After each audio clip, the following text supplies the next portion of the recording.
Greetings, chess players! My name is Chris Torres. This is Daily Chess Musings, and we are in the free online summer chess camp for August, day one. So we were going to have a special guest this hour, as I announced earlier today. But FIDE Master Eric Lee had a last minute schedule conflict, which happens. No big deal. He's a very busy young man. So we will be bringing an Eric Lee lesson to you later this week instead of today. But that's okay, as long as I had a live session planned. It seems like a fun opportunity to play some chess. So I'm going to go ahead and open it up. Anybody who wants to send me a challenge, let's say like what time controls? 10-minute challenge probably is good. So go send me a 10-minute challenge. My name is Coach Tortoise. Coach Tortoise, all one word, COACHTORTOISE. So campers, send me a challenge, and you can be on the broadcast. And I just got one. So great. Here we go. And let me adjust my volume. I'm not sure. There we go. And I make my... Why am I still hearing double clicks? There we go. Audio interfaces, right? Weird stuff. All right, so I am playing with B.S. Shriyanch. B. Shriyanch. And we both have a pawn in the center, both developed one piece. My pawn is influencing, controlling. My square highlight buttons aren't working. That's annoying. Are my arrows? Nope, my arrows aren't working either.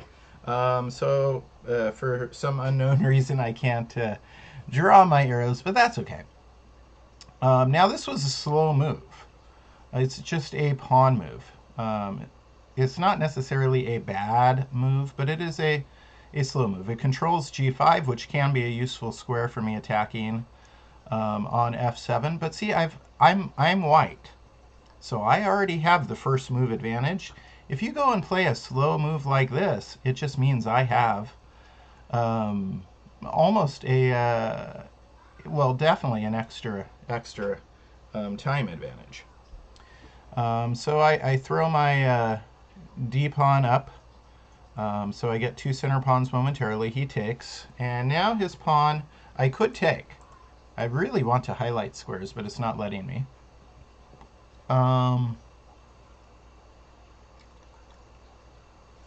I could take, but you know what? I'm gonna challenge this pawn again. So if he takes, I'll develop a knight. If he does not take, then I'll have two pawns in the center. All right. So I develop a knight. Now, if you look, I have three pieces developed. My opponent's playing really fast. This is a 10-minute game. I have three pieces developed. He only has two. I have a pawn in the center. He does not. So I kind of like how things are going. This is a little bit of an annoying pin, but watch this. Easy solution to the annoying pin.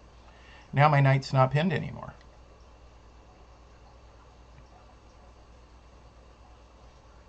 He takes. So he brought his bishop out to then trade. That's too tempy to do a 3-for-3 trade, 3 point for 3. So that's another kind of slow operating strategy.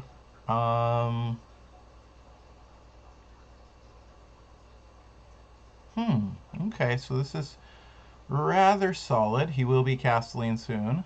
And the question is, where does my bishop on c1 want to go? Where does my queen want to go? I want to unify my rooks.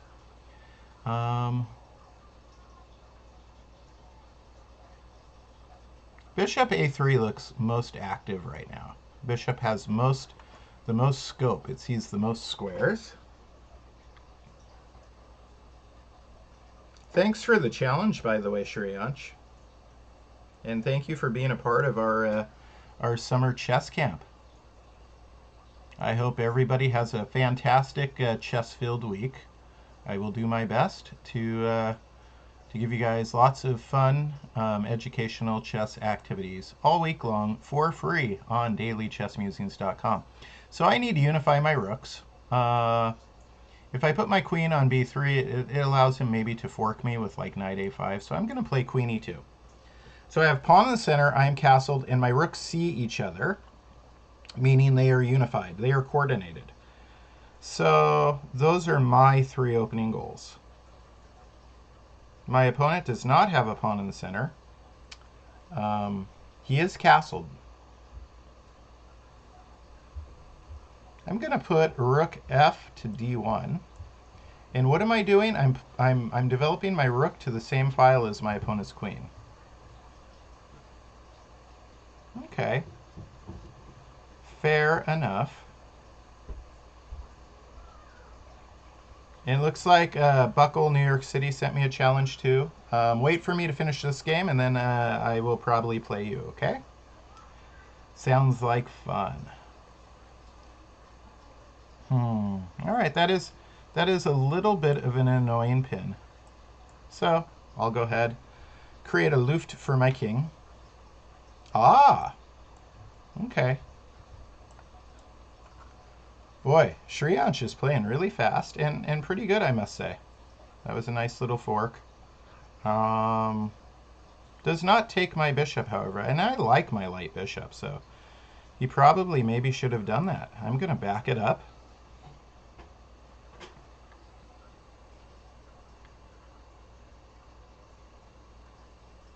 Attacks my queen. Yeah, Shriyansh is playing really good. Really good chess. So a rather slow, conservative opening, but you've taken the initiative. So good for you. Wow. Wow. He means business. This is a little bit dangerous because there is this knight f3. So I must look at my checks, captures, threats, right? Because first of all, he's threatening checkmate on g2. He's also got knight takes h3. He's also got knight f3. This is very, very difficult. I think I'm probably going to play king h2, but I need to look at my checks, captures, and threats. I've got 5 minutes still.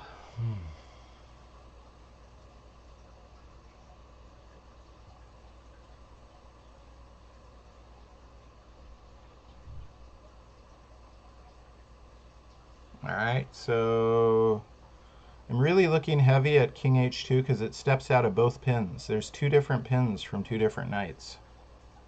I'm going to go ahead and play king h2.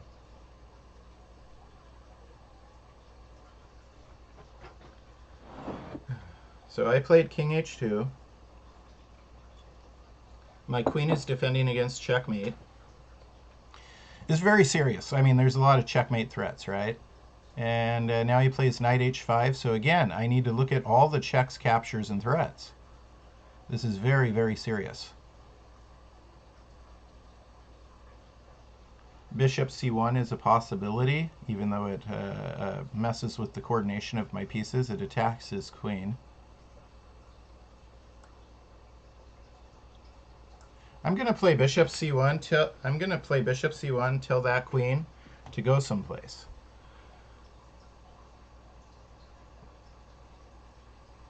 And then I might need to play g3 soon as well. This is, you know, a potent attack. And I used a little bit of time early. Okay, so his queen's out of the... All right, okay, queen goes to f6. Let's see. So I could play f4 right now.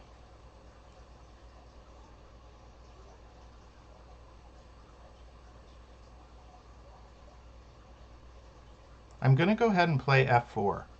I'm a little low on time.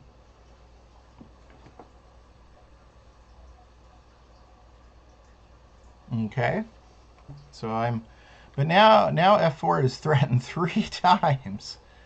Um, this is quite an attack. Wow.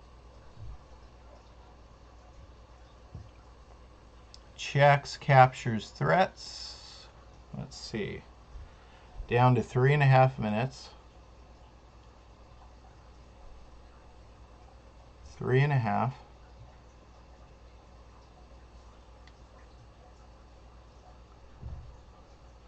I'm going to move my queen to f3 and threaten his knight. Queen f3 threatening the knight.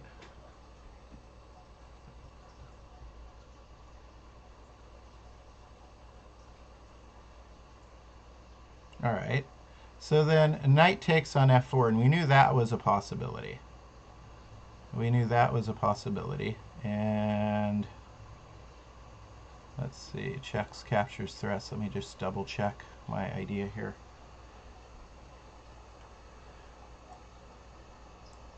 And then I play bishop e3. This is good. For a couple of reasons. It reconnects my rooks. I'm going to get a rook f1 soon, and then I'm going to get a bishop to d4 soon. I'm trying to turn the attack back at my opponent. Oh man, that was a good move. Okay, so I got a step out of the discovered check right away. That was an excellent move. I want to play bishop d4 very soon.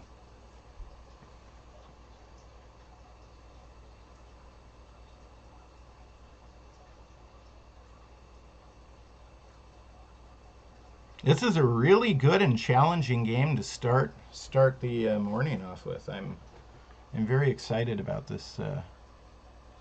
The way we're starting. And I see I have a message. Let's see. How can I play you? Somebody says. You'll send a challenge to Coach Tortoise after, in between, after I finish a game. I'll play one at a time today. Okay, so he plays the slow. And I'm going to be super aggressive. I play g4. Boom. Super, super aggressive stuff. Look at how exposed my king is now.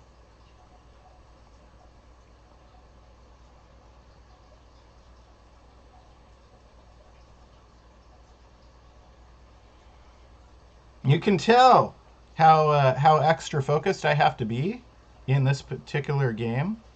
Doesn't that just drop it? No, it doesn't, because it's a pin. Aha. Aha. Well, we'll tell the queen to... well, there's a couple ways to tell the queen to vacate the premises. But, actually it does drop a knight, because g takes h5, right? See, earlier it was like I was thinking, bishop takes, but obviously that's a problem. All right, now I got to play fast. Let's get the queen out of this rank so I can move my bishop. Yeah, I'll trade with you. I'm a piece up. Yeah, you can tell how hyper focused I had to be there, because my conversation skills, my broadcasting skills went away, right? So I mean, Shreyansh was making me think, as I like to say. He was making me think. So good for him. I'm going to lose this pawn to his knight, but I can take this pawn and then say check. So if he plays knight takes e4, I brought my bishop here to stop his knight from annoying me. Although he doesn't have a square to annoy me now. So now I take here and I'm threatening g6. Bishop takes g6, check, and win the knight.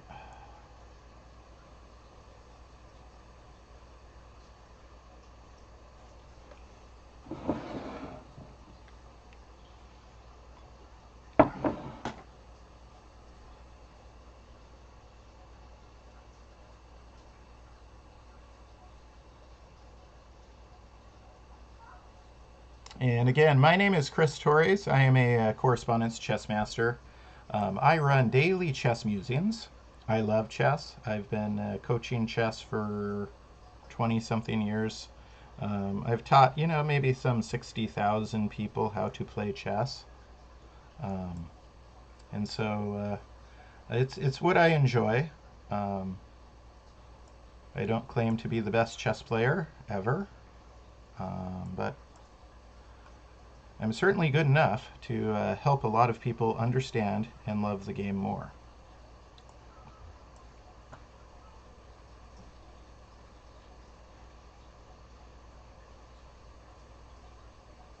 Oh, I wish I could. Let's see, down to a minute. I'm not too worried about the time aspect. I've got his knight a lot of the way stopped. Um, Gonna bring my rook back down and around.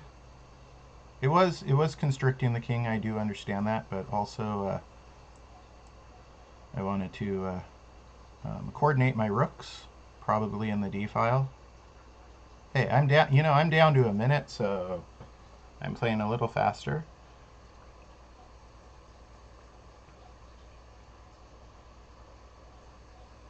And I believe I can do the big trade here and just win it. The big trade. And I'm the guy with this passed pawn, right?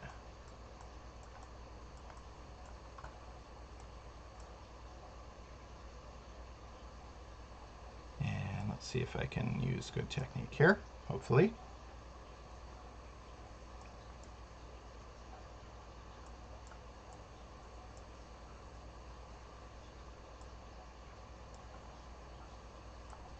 And checkmate.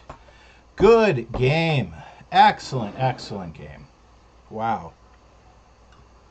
That was outstanding. I see some people were guessing the moves. Good for you guys. Swanik, you got top guesser out of 3.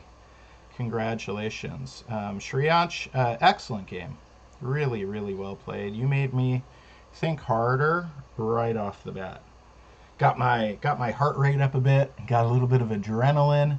Honestly, with your opening choice, I didn't expect such a challenging game, and yeah, that was really good. Wow. All right. So next challenge. Who wants to play me next?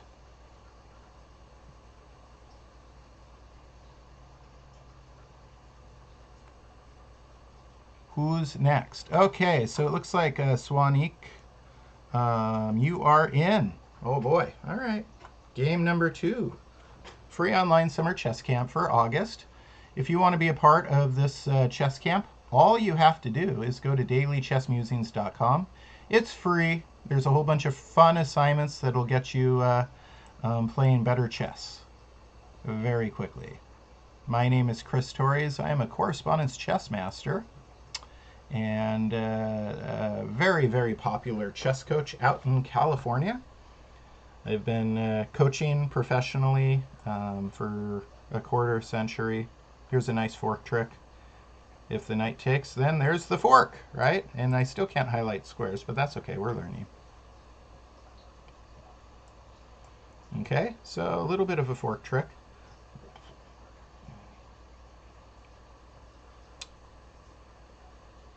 And I wonder what I'm going to do with my queen this time. I'm going to try something new. Queen a5. Usually I think I play queen d8 here. I don't get to play the fork trick very often. But I'm gonna try something new. Queen a5 is something that happens like in the Scandinavian.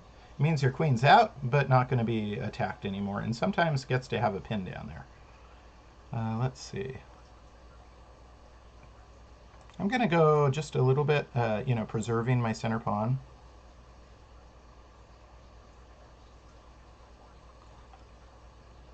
And that's fine. I'm going to castle. If he takes my bishop, I'll take with my pawn.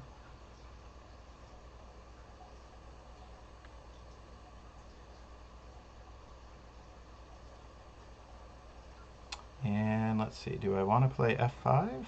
Do I want to play knight d4? Knight d4 is interesting. I'm expecting bishop d2 threatening my queen. So I'm thinking knight d4 looks fun. Well, wait a second. Knight d4, bishop d2, knight takes f3, check. Queen takes f3. He's still okay because his knight is backward defending the bishop. Yeah, so bishop d2 is a little interesting. Pawn f5 is interesting as well. Let me make sure that after bishop d2 my queen isn't getting botched up. I'm going to go ahead and play f5. Now if he plays bishop d2, I'm going to play queen b6. He does not. He takes my bishop. So I am left with just a nice center, albeit though this is a backward pawn on d6, so I'm not too thrilled about that. But now I have queen c7. Queen's in a semi-open file and helping out the weak pawn structure simultaneously. What should I do with my bishop on c8? Good question. I mean, I could push f4 and then bishop g4, pinning the knight to the queen. But my gut is telling me that it would be better to play bishop b7 and get it on this long diagonal. Bishops like to pin knights or be on long diagonals. Okay, attacking my center pawn. He does not, or she does not have a center pawn, him or herself, but has 3 pieces putting pressure on my pawn center, so good for you. And yeah, I got my bishop on the big diagonal, then I'm going to slide my a rook over, and I've touched all my pieces once.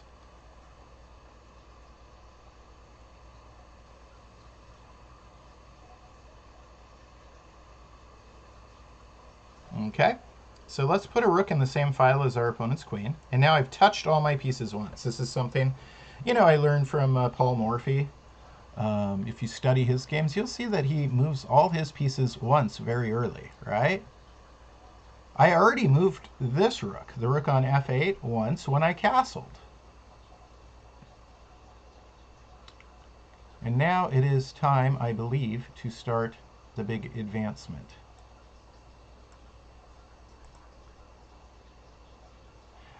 Eric Lee was not able to make it today, Shriyansh, so we are rescheduling this for later in the week. Thank you for asking. And that was a beautiful game you played, by the way, Shriyansh. You'll be able to watch that again later, and you really presented me with a nice challenge, and so thank you. Thank you very much. Very entertaining game. You are a very talented chess player indeed. All right, I got this big pawn center.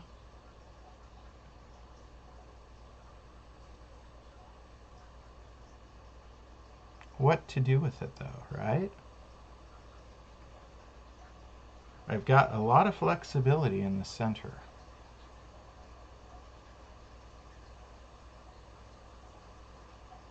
I'm thinking about doing a rook lift and moving my rook to h6 because it would connect with my.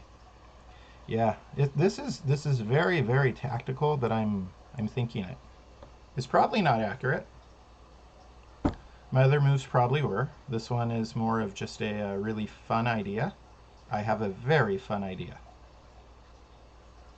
I'm going to play rook h6 and then pawn to e4. And try and do a checkmate. That is, the goal of the game.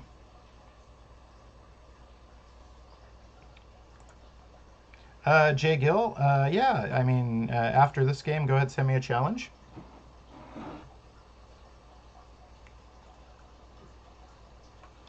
Okay, so you're threatening this pawn here. It does not really, I don't think, affect me too much. Maybe it does. All right, let's see. Let's see.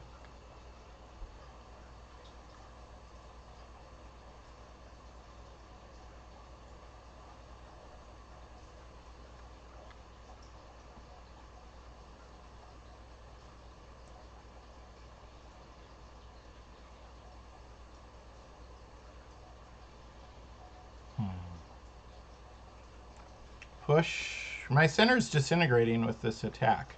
And now that his queen is there defending, I'm not altogether sure. I haven't calculated it 100%. It's very tactical. I mean, I'm threatening h2 twice. I'm threatening the guard of h2 with my pawn, potentially my bishop down the line.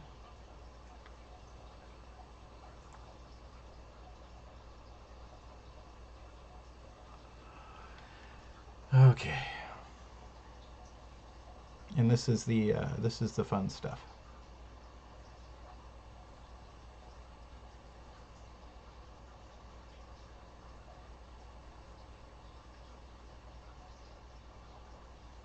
All right. So what I'm seeing is if rook takes, queen takes, knight threatens, but then his queen comes down and says checkmate. Darn.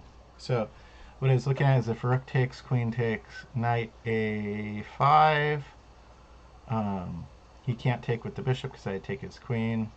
And then if he moves his queen, bishop takes knight, and then queen takes h2. The problem is queen just comes down and says checkmate. So that doesn't work. Checks, captures, threats.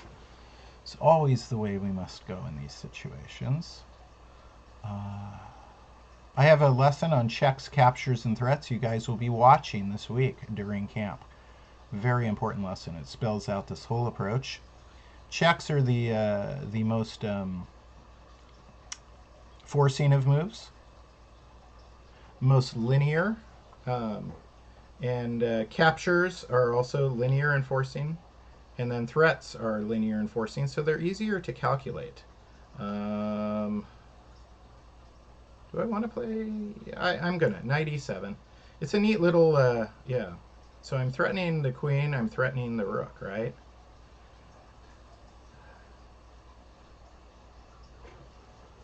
So this is a threat. I have a lot of threats. My opponent has a few good ones, though. Oh, it's a threat. I'm also threatening the bishop. Okay. Ha! It's a threat. Knight's threatening queen, bishop's threatening rook, and queen's threatening bishop. Wowee. Oh, and that was not the best response, because remember this the rook was just over there. So not the best of choices there. But Swanik's going to get better at these kind of things because of checks, captures, and threats. Quite simply.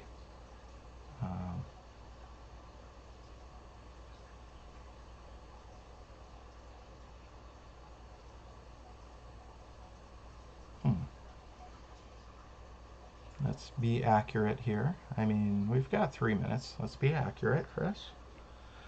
Let's see. If you're watching the broadcast, my name is Chris Torres. This is Daily Chess Musings.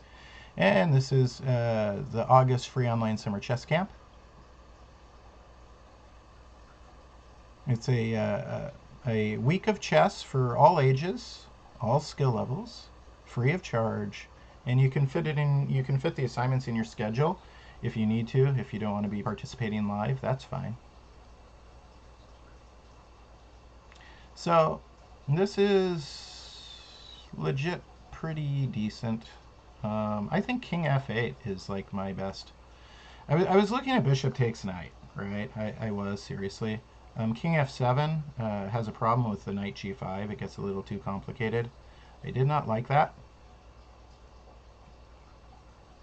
His rooks are coordinated, or her rooks, right? And this is also, a little problematic, of course. But my answer for this check was simply taking the pawn here and defending backwards.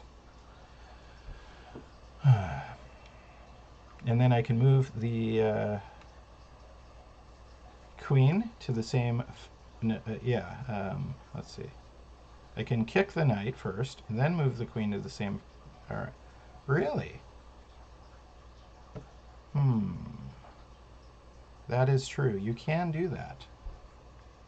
Coordinated rooks are annoying when you have a queen. You don't want your opponent's rooks to be coordinated like this. All right, I'm going to go here.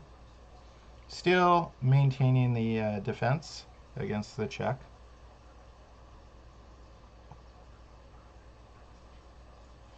So there may be a little bit of a delay between the broadcast and live, right? Just a couple moments. So when you see this game about to finish, then you send me a challenge. Swanik is giving me a challenge. I like it.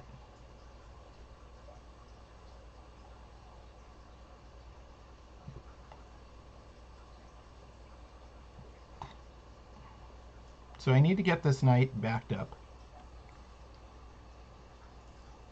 as soon as possible. The two rooks working together with the knight are very formidable. White may have less material, but right now has more force. Their pieces are working together better than mine are. Oh, that was very kind. I thought perhaps my queen was going to be threatened again, and that would have been annoying. All right, so now I need to play h6 to stop that knight from going there again. Control g5. Then I'm going to play queen to f7, which is very dangerous. No, I'm not going to play queen f7. Let's see. Yeah, queen f7 seems good. All right, I will. And I want to get this knight moved out of the way so I can force trade rooks. When you're ahead material, you want to trade. It's the simplification process.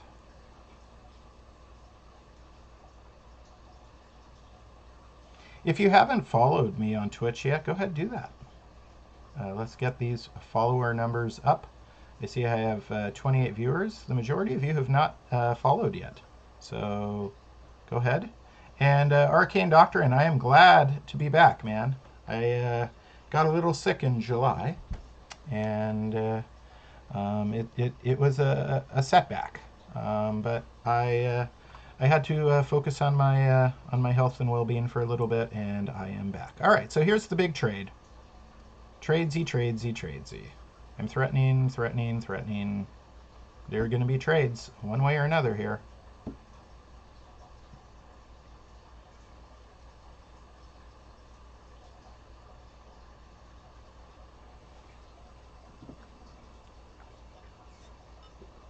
All right. So my opponent is being very clever. Good for them. They're saying, if you take my rook, then I'm going to play rook f3 and pin. But see, watch this. My rook goes there. Yes, they'll probably play rook f3 and pin, but then I'm going to put a rook and interpose the pin. See? Yeah. Had me, it made me think for a moment, right? So one trade is complete. And that really helps, because see, those rooks were coordinated.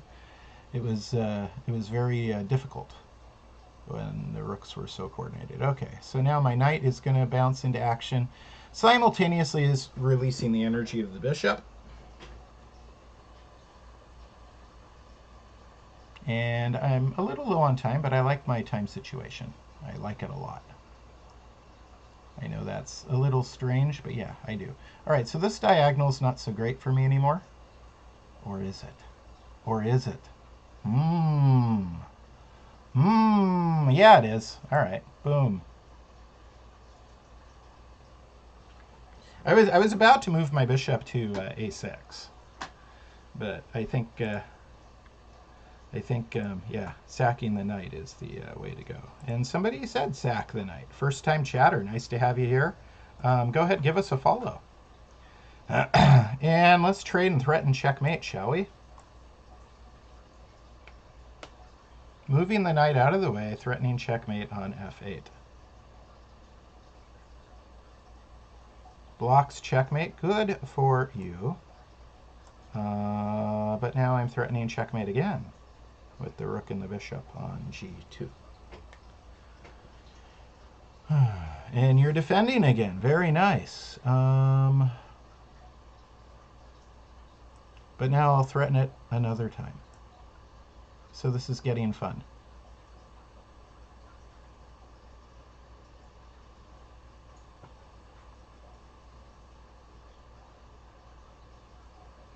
And then you go there, but then that's checkmate.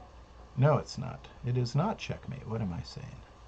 His knight can go back. But now we shall win the knight. Well, let's take with the bishop so we keep the pressure. Yeah, that was a check.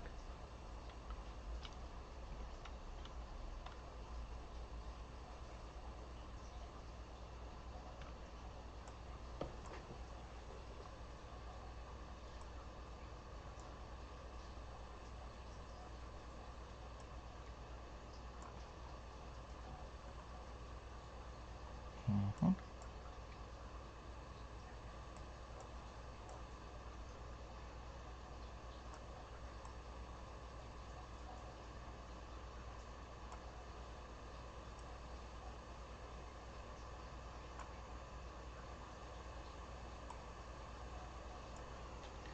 Okay, good game. Good game. And who's next? Let's see. Now is your chance to challenge. And Ritwick has challenged me. Terrific. All right, Ritwick, you are up at bat.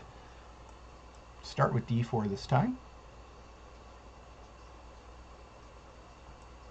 And knight f3, a queen pawn opening.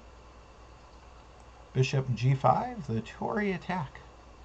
Not named after myself, Chris Torres, but named after Carlos Torre, the great Mexican grandmaster.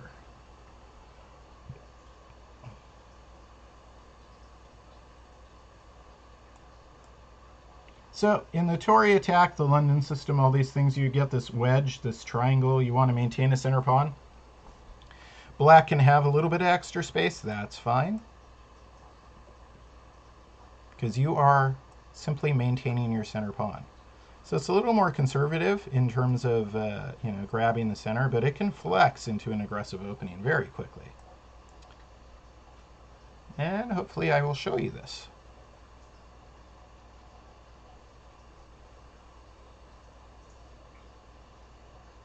So far these games have been very entertaining. If you're expecting to see FIDE Master Eric Lee, you will see him later in the week. We are working on the scheduling. There is a last-minute conflict. As this happens, he's very, very busy. I mean, he's traveling to big chess tournaments, and then school's starting, right?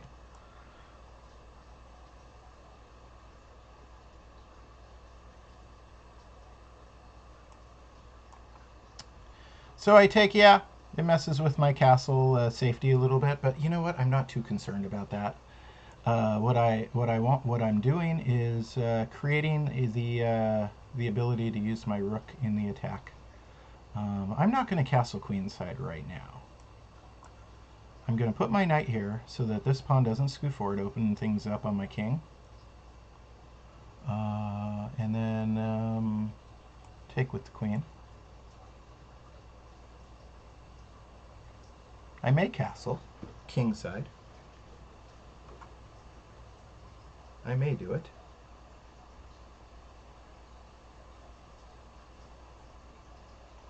Is this bishop going to go to c6, we think? Probably. Probably. In fact, I think it is time to just castle, unify rooks. I fooled around a little bit with the potential of having an attack down the h-file, but yeah, it's just time. And then, let's see. g4 is a weak square. I don't really like that very much.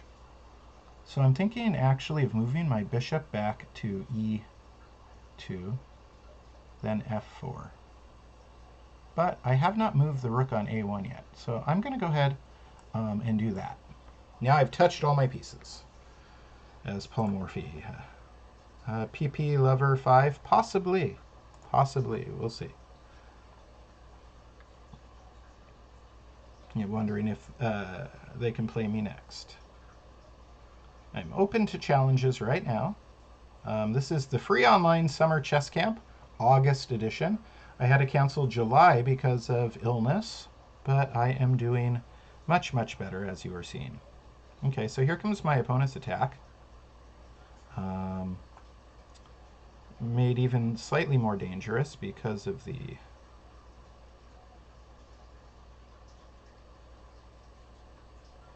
But I'm gonna attack myself. I'm gonna play f5, pawn to f5 very soon. I'm expecting knight g4 from my opponent.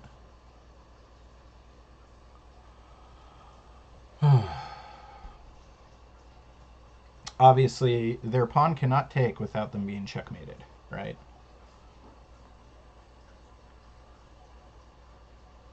People are really bringing it today. This is great. The Daily Chess Musings community, we are full of chess enthusiasts. You can find out more about us by going to dailychessmusings.com. You can join our club on chess.com, the Daily Chess Musings Club. All these players you're seeing, they're part of this club. Now I got to be careful about the knight moving out of the way, the queen coming here and then checkmating me. So now is the time to examine my, well, let's see. If I take... The queen's still buried. I still have, yeah, and then I have the option of a check even if knight g4 happens. So I can play this move first. Ritwik has reconnected. Okay, good. That was worrisome. And now I can back my queen up and take this dangerous pawn, right? This is what I was calculating a moment ago.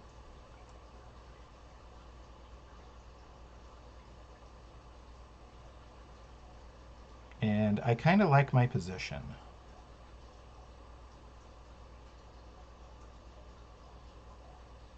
All right. Is it time to do a sacrifice? Not quite. Let's get the knight in place to do this. Let's get the knight in place. In place means on e5. Okay, knight is in place. All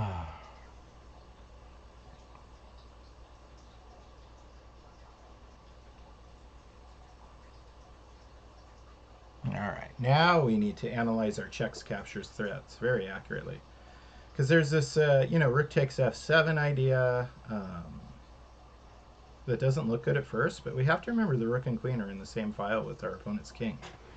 So any which way of like opening this up could end up being the key way. So checks, captures, threats, checks, captures, and threats.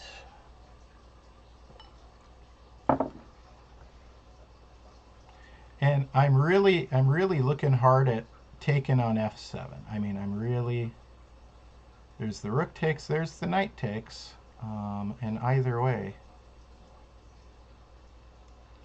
Yeah, now's the time. Remember I mentioned getting the knight in place. I'm gonna go with the more standard knight takes, the more standard.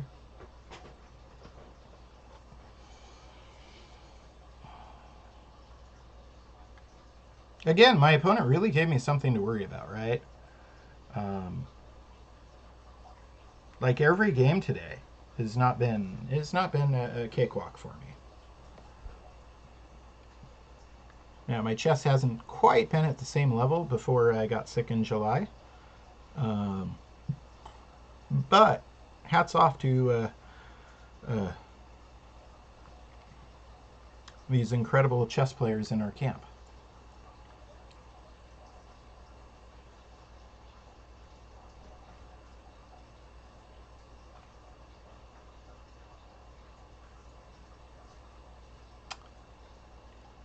And I'm going to take with my bishop. I gave that a little bit of thought, but I wanted knight d6 double check. So if I took with my queen, yeah, I wanted d6 to still be a support point for the knight. And then I get check here, right? And then I get check here, right? Then I take here. And then let's see.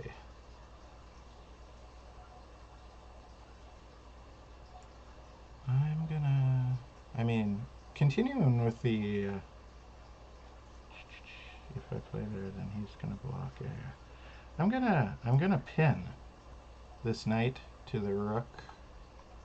So if he wants to unpin, then he's got to like go knight b6, which is, yeah, the knight can get to this outpost out here on c4, but it's staying away from my queen and king.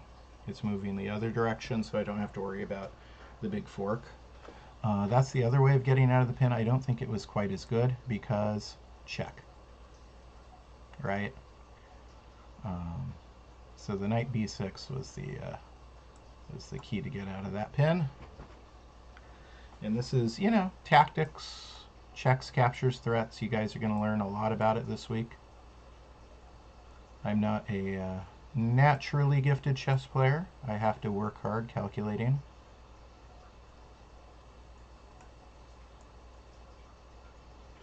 And I just play. And then let's see. Now I got this check, and I can even just, yeah. Let's see. Yeah. Let's really kind of simplify things. I'm gonna trade my queen for my opponent's knight.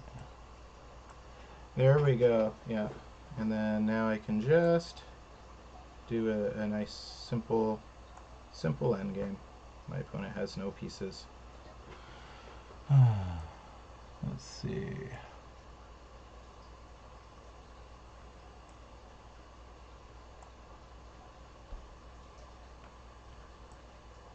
I'm controlling these two squares so the king cannot move forward. Yep. All right. Good game. Excellent game. And let's see. I got time for one more game. Not a rematch. So it needs to be somebody new. Somebody new, not a rematch. So who, anybody else want to play? Well, you got time for one challenge. My name is Coach Tortoise. Thank you, Arcane Doctrine. I'm glad you liked the knight c7 move.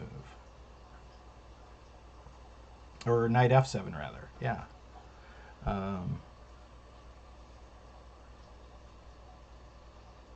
All these games have been very entertaining today. It has been not an easy... it has been just wonderful for me, by the way. I prefer to have really good challenging games because then I really get into it. I get to be, okay, here we go. Final game. Makulshati. Shati. Let's see. E4, E5. This will be our last game. And, yeah, I'll play a Russian, Petrov's Defense.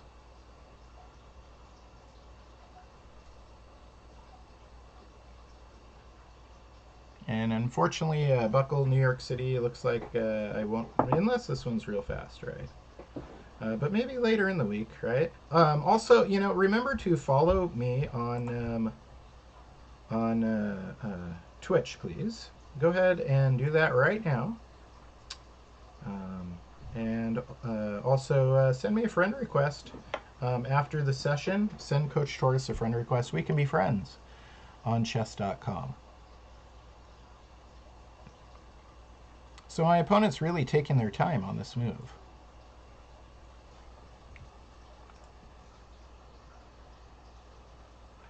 Lunch break is in our schedule. I believe it was set for 1:30 p.m. 1:30 p.m. Pacific time. All right, so knight takes e5. That's like the standard move. Then I play d6. Knight should go to f3. Then I play knight takes e4. And this is the classical Petrov.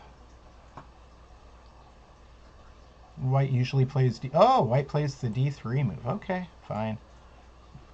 So it's symmetrical. Usually they play d4 and then I play d5.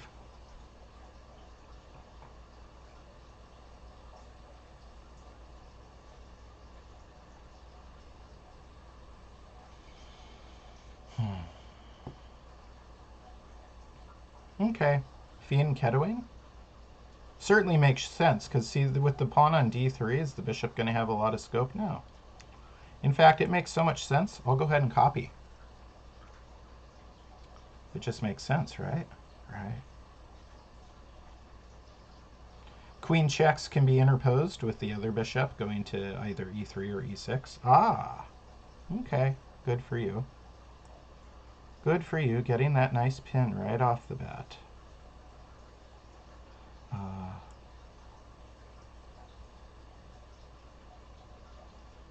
Well, I get a check here.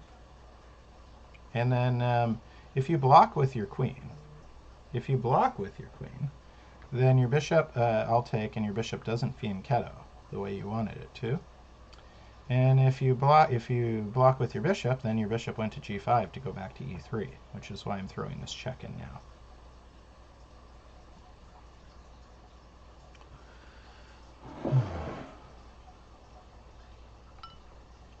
Okay, blocks with the bishop, so the bishop will not be fianchettoing, whereas mine gets to. If my opponent castles, I better castle to get the king and queen out of this situation. That could mean my queen gets pinned to my king. Yeah. And now my bishop on c8 probably wants to go to h3, threatening the rook. Rook would go to e1. Queen would need to move out of the file. Rook goes to e1 already.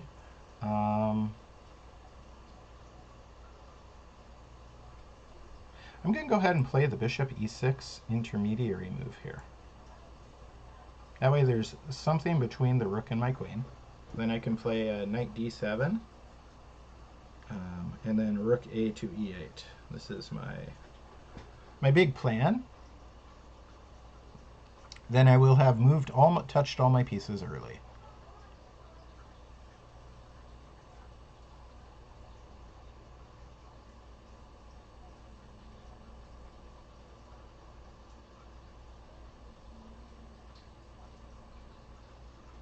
My name is Chris Torres. I am a correspondence chess master. I run dailychessmusings.com. There are literally thousands of lessons for free on dailychessmusings.com, literally. And we give some curriculums, like for this week's camp, that are free. And you can join this week's camp for free. And you can join our community on chess.com for free. The Daily Chess Musings Club on chess.com. All right. So I'm being very conservative here and just getting things done. All right, so I've touched all my pieces before my opponent has. Yes, they're going to get rid of my fianchetto. This was a good strategy. When your opponent has a fianchetto, oftentimes you will form a queen and bishop battery to get rid of the bishop in the house. Because, yeah, once you get rid of that, then there's a weak square in front of the king. All right, take. At some point, we may see a knight g5. Not saying right now is the perfect time for that, but I would be expecting it soon. And some people might be wondering why I played knight d7 instead of knight c6. It's because possibly I may be switching colors with this pawn structure, depending what happens with this knight out here. So if when this knight develops, if it develops to the third rank, I may play pawn c6 to take some squares away. And I obviously could not do that if my knight were there.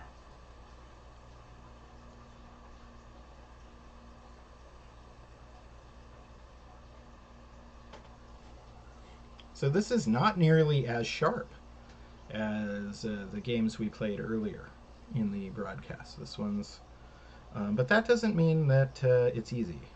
No.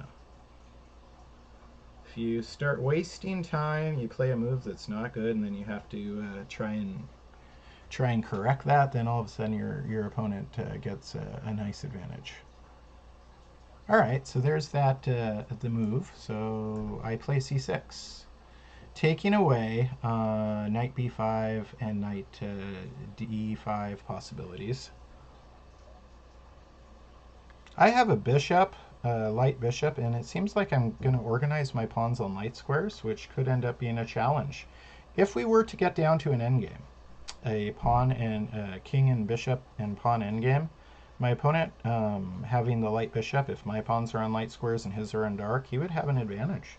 So I need to be a little worried about this too. But right now I'm mostly worried about those knights. And I don't like the possible pin here, so I'm going to back my queen out. All my pieces are coordinated. Back rank is open. So I'm very flexible as far as, if a file were to open anywhere else, I'd be okay with it. All right. And I'm okay with this continuation. Now the bishop's gone. So my worry about that endgame is gone. It evaporated right there. So now I can play d5. I can play e5. I cannot play d5 right away as long as this is here. That's a little annoying. I wanted to play d5 right away. But if I play d5, I'm inviting knight to d6. So I take. My opponent takes back. And then knight to f. Wait. There's other possibilities too. Let's not rush it. d5.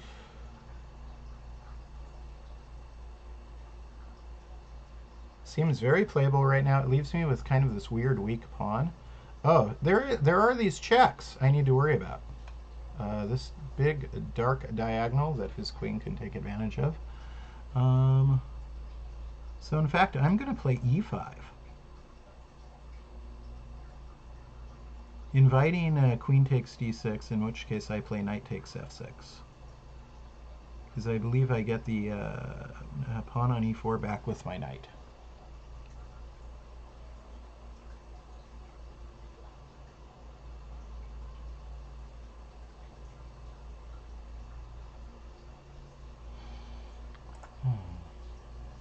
Don't forget to give me some followers, please. There it is. Okay. And then there it is, as promised. So I'm willing to sacrifice a pawn to get a rook to the 7th rank. I just saw. Oh, no. Yeah, so my rook to the. Oh, it might be okay still because I don't have the f pawn. I was looking at the fact that he can kind of imprison my rook on d2 with bishop d3. So that's kind of annoying. But I would be threatening f2 twice. This was a, I didn't need to sack a pawn here, certainly. But I figured it would cost my opponent time. And it does. See, they back out. So now I get to attack.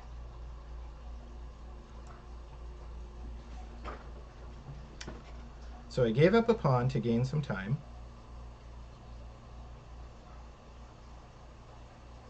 The advantages in chess are king safety, material. I gave up material, right? Time, to gain time.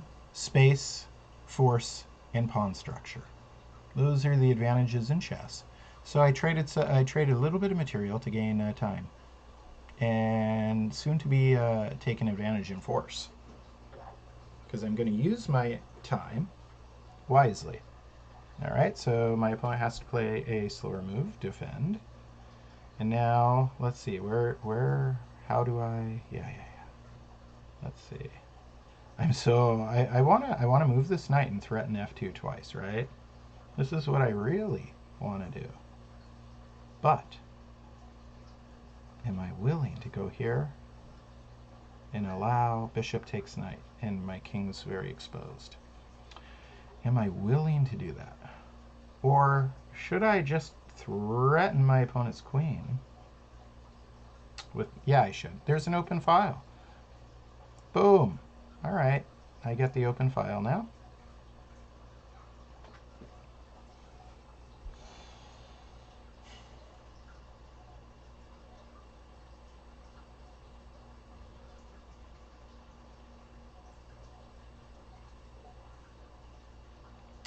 My name is Chris Torres. This is Daily Chess Musings, and this is our free online summer chess camp August edition.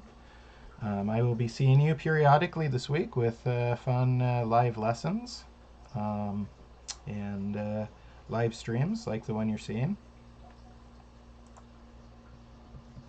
And PP Lover 5 says he followed me on chess.com. Thank you. I will accept your friend request after I finish this session. My username on chess.com is Coach Tortoise, CoachTortoise,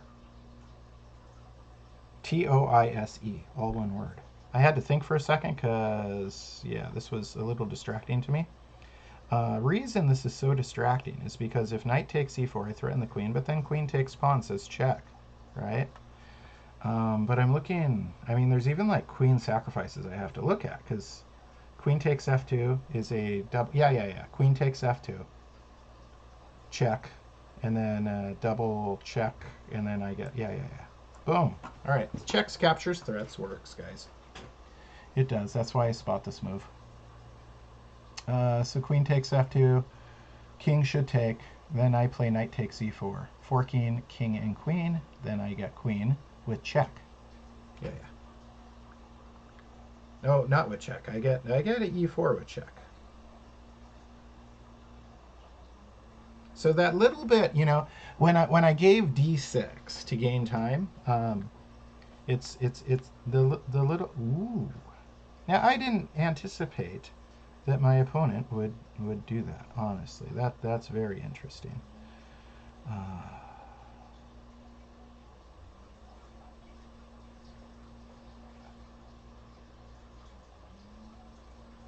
This will be my last game of the morning. So if you know what, I may do this later in the week. And if we don't have time during the camp, maybe I'll do a live stream after the camp. If you didn't get a chance to play me, don't worry, don't sweat it. We'll get you a chance.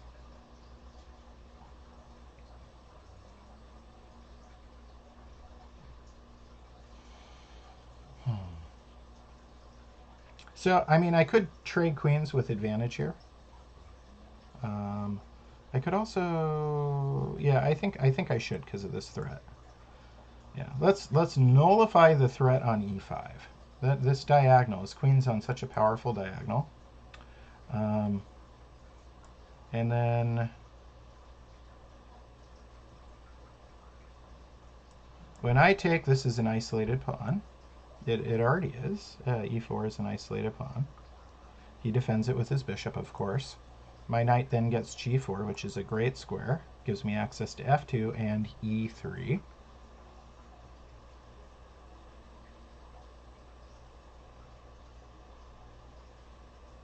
All right, so knight e3 it is, check.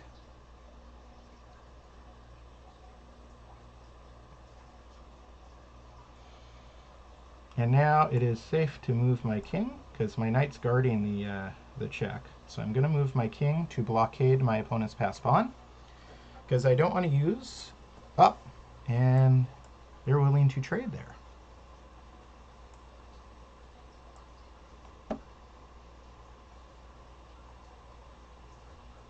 So their pawn is blockaded, and now I can gain this. Wait. Let's see how this goes. Wait. You know, I'm the one with time. Let me take a moment or two. Or three.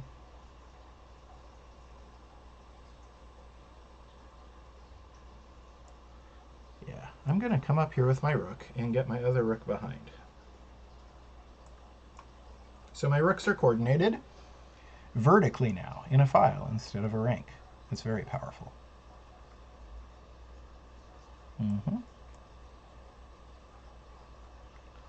And now, let's see, it is safe to take here. My opponent gets one check.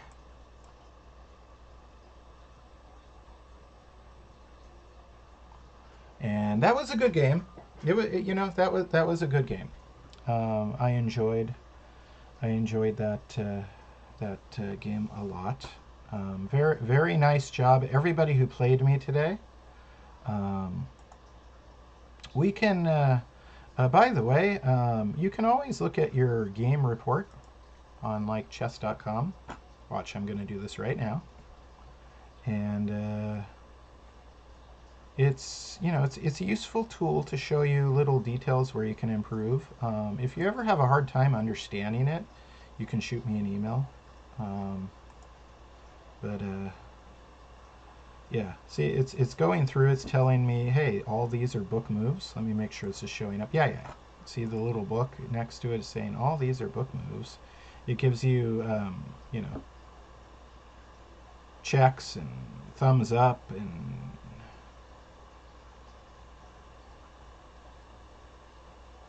different types of annotations. It's good to go back through, a game. I didn't go through all the games during the broadcast. I'm just doing this right now to show you. The option is available. I would recommend, if you aren't live streaming and you aren't playing in a tournament, go through your game quickly afterwards, every time. Boom! It really liked. I got 2 exclaims. That was exciting. It really liked my queen move. I got the double exclaim. That makes me very happy. Always good to get the double exclaim.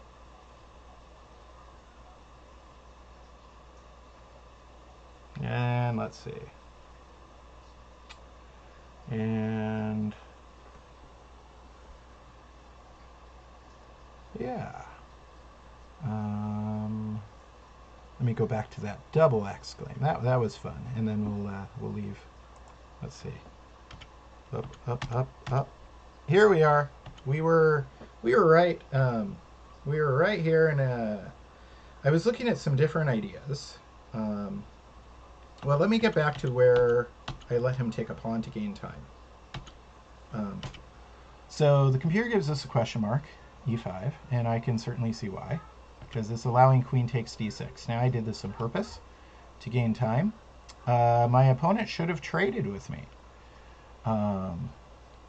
And the way I see it is I was either going to get the 7th rank or win a pawn in a couple moves. The computer did not like that strategy, and again, I understand why. But I purposely did that. Then I created a threat. Then they play a slow move to defend, and then I take the open file with initiative. And then this appeared. When you look at your checks, captures, threats, the first move you should look at is a check capture. Absolute first move you should always look at is check capture. The majority of the time, a move like this would look really silly. It would look really bad. It wouldn't work the majority of the time. But you still look at it. You still look at it. Because right here, it works. Boom. Because if king takes, then you have knight says check. You get your pawn back with check, and you're going to get the queen back. So the game would have continued something like this. He probably doesn't want to allow another exchange. And then boom, I get the 7th rank again. And this is what I thought was going to happen. What ended up happening was after queen takes f2, king moved out of the way, and then the computer does not like this move at all. It gives me 2 question marks. Boy, Chris, you get your double exclaim and then your double question mark. What should I have played there? Computer is saying rook d4 actually. So that would have been, and I agree, that would be a much better move. If rook d4, then I mean, you can't move this. You can't do this to threaten my queen because I would take the bishop, right? So the only way to get rid of the uncomfortable queen would have been to also go for a trade of queens. And then I have a cool move, knight takes e4. So I would have had another cool move. So I missed a fun little tactic there. Probably because I was too happy with this tactic. It's probably why. I was probably just not as focused. But also I knew that I could win the game from here. I knew, the computer is only giving me the small advantage, like, you know, pawn and a half, whatever. But I mean, I've got the knight in the sixth, meaning the third here. It's a knight in my sixth rank is as good as it gets, and my opponent has an isolated pawn. So my knight's way better than their bishop, and my king can get in front of the pawn to blockade it, and yeah, so on and so forth. I hope you enjoyed the show today, ladies and gentlemen, and I will see you later on in the week, in the day. Before you go, please give me lots of follows. So long, everybody.